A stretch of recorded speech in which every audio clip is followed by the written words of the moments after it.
those ramps to prevent any more traffic from entering the freeway. And then he's got to reduce the speeds a bit. I give that 35-mile-an-hour speed threshold in terms of conducting a pit maneuver. That's not to say they can't try one when he is going 50 or 55 miles an hour, given the conditions, given a wide-open... This is a Fox 10 News Alert. Distinguished Chair of the Appropriations Committee, Nita Lowey, and our Chair of the Homeland Security Subcommittee of the Appropriations Committee, Congresswoman Lucia Roybal-Allard. Okay. I didn't know Mr. Clyburn had come from the chair yet. We, as you are aware, we are diligent and persistent in trying to open up government. As I said today on the floor, we will take ideas, good ideas from wherever they come, including the idea of the appropriations bills passed by the Republicans in the United States Senate. They passed 6 bills, 4 of them on the floor with over 90 votes, 2 of them in committee unanimously. And those 6 bills cover 8 agencies, departments of government that could be opened just by the stroke of the pen of the President of the United States. Separate from that, we are sending what the Senate also passed, which is a bill to extend, to have a continuing resolution until February 8th, taking their exact date from the Senate. That would cover Homeland Security and give us the weeks needed to negotiate an agreement to open up government in that department. Again, we've taken word for word, and I'm going to yield in a moment after Mr. Hoyer to our distinguished chair of the Appropriations Committee to demonstrate how purely Republican and senatorial these measures were. And so we've separated it out. There are 2 votes, one on the 8 departments of government that could be open now to meet the needs of the American people. To meet the needs of the American people, to protect our borders and to protect our workers. And again, the other bill is mostly about protecting our borders. So in that spirit, I want to yield to our distinguished Democratic leader of the House, Mr. Hoyer, to talk about the need for us to open up government. Thank you very much, and congratulations, Madam Speaker, on your re-election. We're here late tonight, later than you would usually expect the Congress to be here on opening day. People obviously have things to do. They have family in town. But we're here because we sense the urgency of opening up the people's government so that they can be served by the agencies of government on which they rely. And so that 800,000 people who have been put at risk, who are worrying about whether they're going to get a paycheck next week, we're going to be worried about whether they're going to be able to pay a mortgage, whether they're going to be able to pay their car payment or their child's school payment. That's why we're here, to open up government. And what have we done? As the Speaker just indicated, we have taken 6 bills that the Senate has passed almost unanimously. Passed unanimously out of their committee. Republicans and Democrats joined together, so we have agreement on these 6 bills. Nobody's arguing about the 6 bills. They're not arguing at the White House. They're not arguing here. We have agreement. One would surely think that if we pass that, as I expect we're going to do, that the Senate would pass it, send to the President, he would sign it, because there's no disagreement. Now, there is a disagreement on the Homeland Security bill. So we have said, okay, we haven't reached agreement, but we're going to provide some more time so we can sit down as adults, hopefully, as rational, reasonable, common sense people, and come to an agreement on something that we all agree with. The objective of keeping Americans safe, keeping our country safe, and keeping our borders secure is not in debate. The only thing that's in debate are the means. We don't agree with the President's proposal. We don't think it's the proper or most effective, efficient means to keep our country safe. So we're saying, okay, we'll do what Senator McConnell did. We'll give us till February 8th, approximately 4 weeks, to come together and discuss this issue without shutting down government, without putting 800,000 people at risk, without inconveniencing and putting at risk millions and millions of Americans who rely on the operations of government. So we're hopefully going to pass that bill today as well. And I hope that Senator McConnell will put it on the floor. I hope the senators will vote for it and send it down to the president. Now, the president has asked us to come down to meet tomorrow at 10:30. And we will do that. And we'll have a discussion. At 11:30? Excuse me, 11:30. Well, he told me 11:30. Maybe the real meeting is at 10:30. This is going to be in the news, I'm sure. The fact of the matter is, we'll go down there, we'll talk, and Chair Lowy and Chair Lucille Roybal Allard are reasonable people. And we'll try to come to an agreement on which we can all agree. But holding 800,000 people hostage, holding the people's government hostage, is not what they expect, not what they want. So hopefully, Senator McConnell will put that bill on the floor tonight or tomorrow, send it to the president, and we will open up the people's government and then continue to do the people's business. I'll yield to the chair of the Appropriations Committee, Nita Lowey of New York. The message is very simple.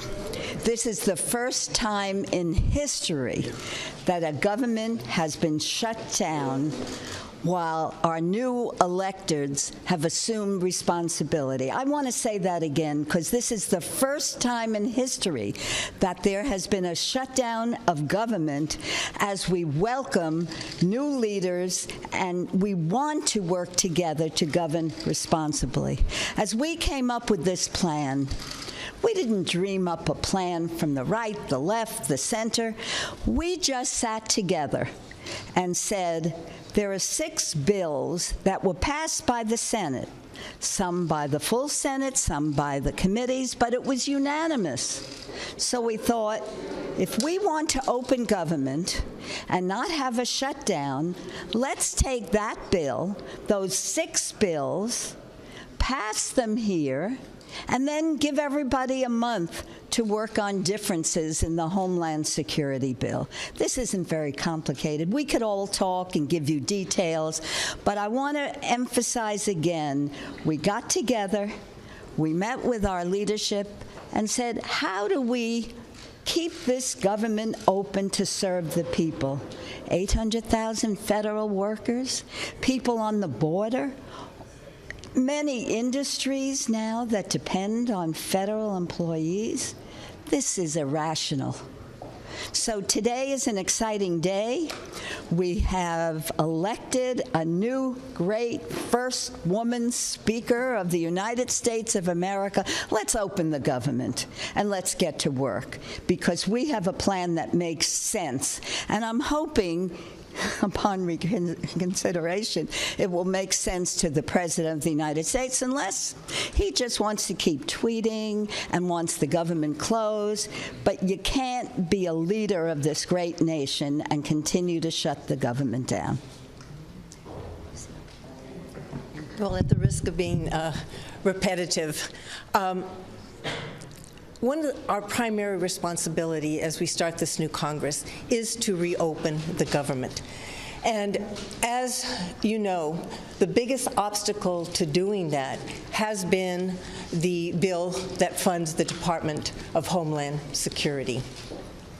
So it only makes sense, as has been stated, that we pass the 6 bills that have bipartisan support and then do a short-term continuing resolution for the Department of Homeland Security so that we have the opportunity not only to negotiate, but to actually get more up-to-date and accurate information as to what is needed by the department, such as the Border Patrol, in being able to address the health needs of children who are coming coming across the border, because we all are perfectly aware of the tragedy of the death of the 2 children.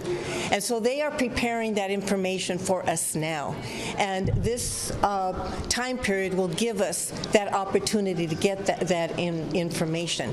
But I just want to make one other point, because sometimes the discussions seem to center between, well, the Democrats, they don't want a wall, and the president does, and why can't, they just put that aside, give them some money for the wall, and move forward.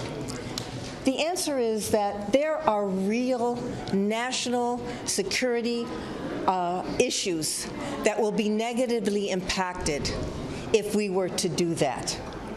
Even, let's just say, even if we wanted and agreed on a wall, we still could not set aside billions of dollars and still meet the national security needs that we have here in the homeland. And let me just give you a couple of examples.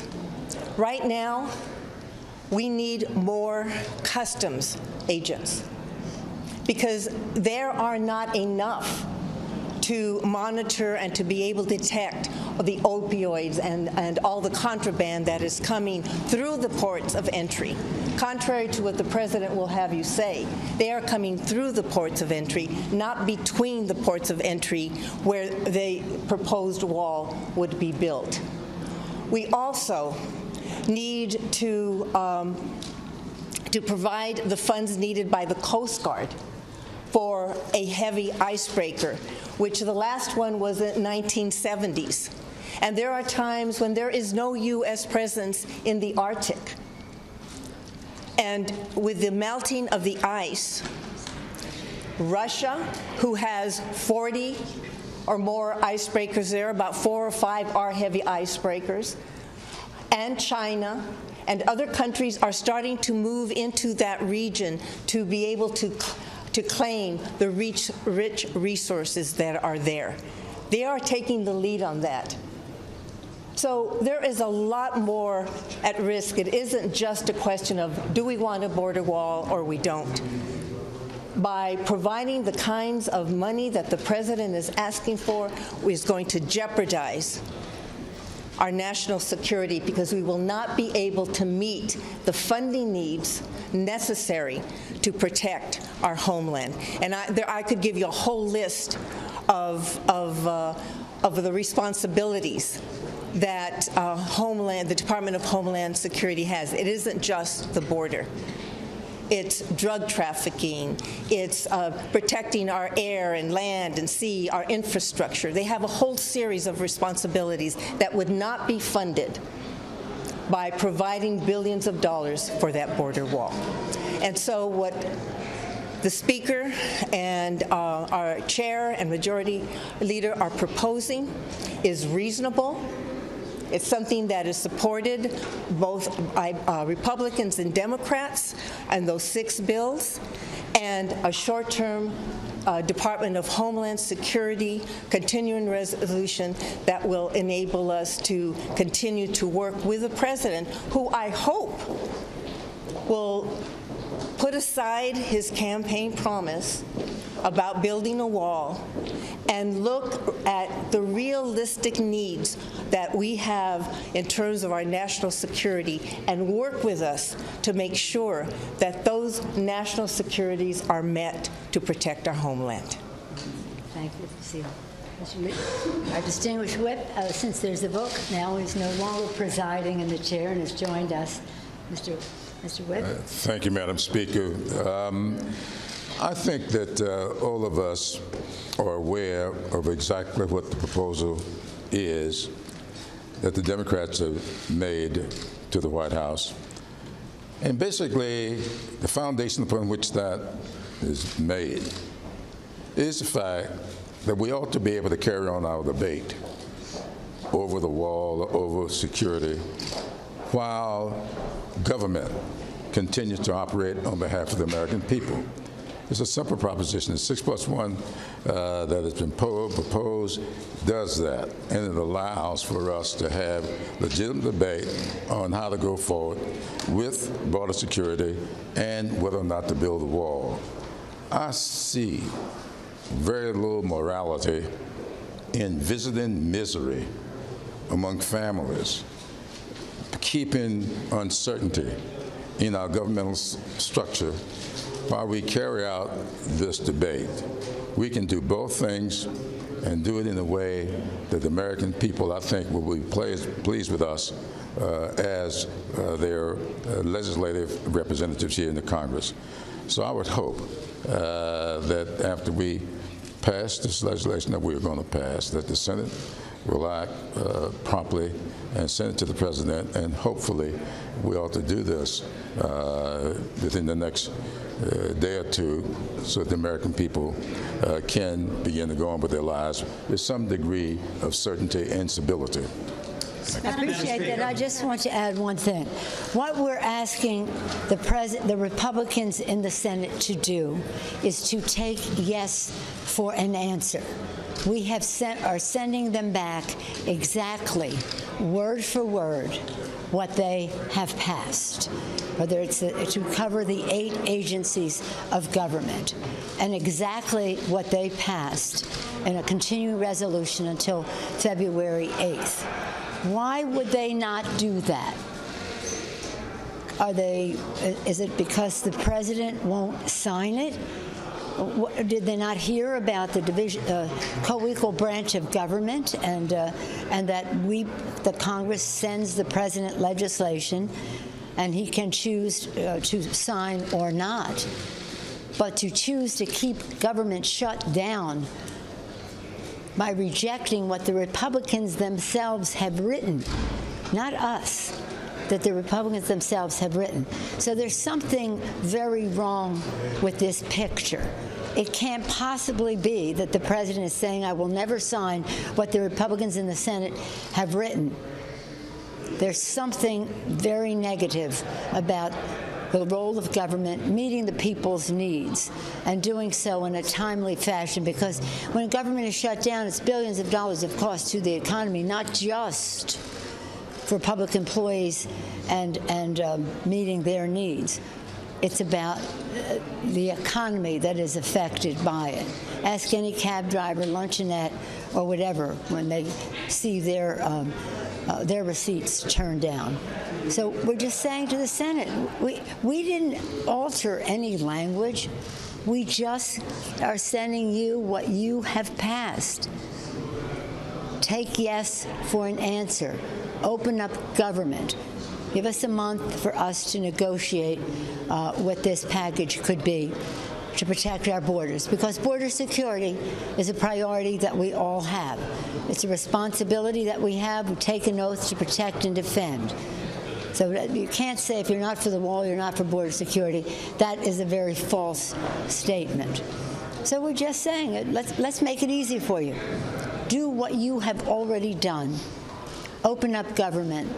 Let's have an adult conversation about how we protect our borders. And let's listen to people who know what they're talking about, like Congresswoman, Madam Chair Lucille Roy Ballard, about what the opportunity cost is of spending $1 billion on a wall.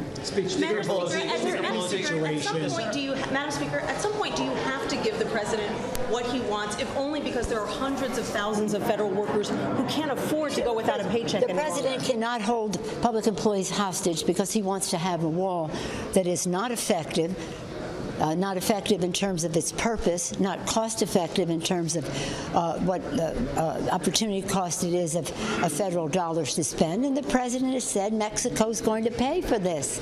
Come on, let's anchor ourselves into reality. Mexico is not going to pay for this wall, so no. Speaker Pelosi, thank you. What about, Mitch McConnell said just this afternoon, he said, let's not get off on the wrong foot with House Democrats. He's essentially portraying these 2 bills tonight as messaging bills. Do you view that as him trying to set up the House as a foil, so he can say, wait a minute, they're just off? You're going to have to ask him. Is there any situation in which you would accept even $1 of wall funding for this president in order to reopen the government? $1? $1. $1, yeah, $1. How high was you willing to go? Are you willing to go? No, Are you said willing to $1. You said $1. How high are you willing to go? Well, that's not your question. You said $1. I'm answering your question. The fact is, a wall is an immorality. It's not who we are as a nation. And this is not a wall between Mexico and the United States that the president is creating here. It's a wall between reality and his constituents, his supporters. He does not want them to know what he's doing to Medicare and Medicaid and Social Security in his budget proposal. He does not want them to know what he's doing to clean air and clean water and the rest in his Department of Interior and of EPA. He does not want them to know how he is hurting them, so he keeps the subject on the wall. He's a master of diversion. We're trying to open up government. We're giving him a mature path to do so, not in our language, but in the Senate language. I'm just going to take one more question. Last question in this body where leaders at both ends of Pennsylvania were willing to put country above party. Vice President Pence came up here just before Christmas and made a deal on the wall, offered a deal on the wall to Senator Schumer, in which he more than halved what the president was requiring, more than $7 billion. He halved it down to $2.1 billion. You rejected it out of hand. No, I didn't reject it out of hand. He didn't make it to me, but before his wheels were even up off the Capitol, the White House was saying, we reject that. We're not going below $5 billion. So, I mean, if you want to tell that story, tell the whole story. The White House immediately said, now they're saying $5.6 billion. So they weren't even on the level with the vice president's offer that he made. And so if you want to, again, say something better, go to them and say, why don't you stick with what you offer? The president said on January 9th, 2017, in the White House, in public view, many of you were in that, I don't know if you were, but your affiliates were in that room. And he said to the senators, this is what I want, bring it to me in bipartisan way and I'll sign it. He said that publicly, and then he walked away from it. He had a meeting with Chuck Schumer and me on the subject of the Dreamers. He said he would do this or that, and then he walked away from it. So understand this. You can't have an agreement that people are going to walk away from, and that is what they did time and time again. Over each other. You're not negotiating in any way. We're not doing a wall. Does anybody have any doubt about we're not doing a wall? So that's it. Are you worried about backlash? Are you worried about backlash? No, it has nothing to do with politics. It has to do with the wall is an immorality between countries. It's an old way of thinking. It isn't cost effective. And the fact is, as Congresswoman Lucia Allard said, there are things we could be doing at the ports of entry. First of all, if you want infrastructure, we need more infrastructure at the ports of entry. If you want to detect drugs, as we all do, then there is a technology that can scan these cars coming through. We're spending about $40 million. We should be spending about $300 million to do that. And that's by the Border Control people's own numbers. So there's so many things that we can be doing to maintain who we are as a country.